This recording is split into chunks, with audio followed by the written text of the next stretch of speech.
Well, hello YouTube friends and family.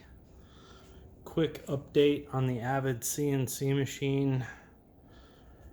I was running some tests right before my first cut with the machine to actually bring it up to operational, and we discovered that it's making a bit of a ticking noise when we traverse the Z-axis at rapid rates. And if you look, we've got the covers taken off here, and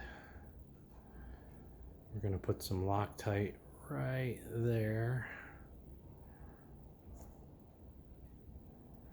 Oh, I'm not very good with this tripod, sorry.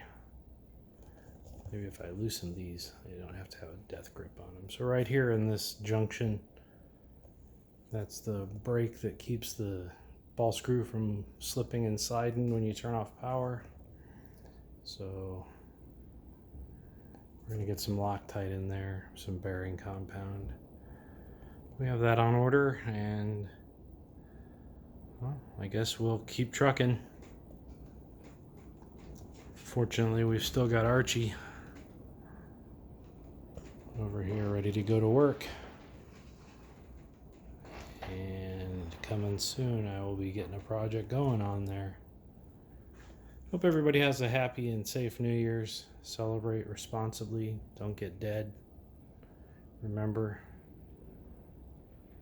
every day is worth living to the fullest. Take care, everybody.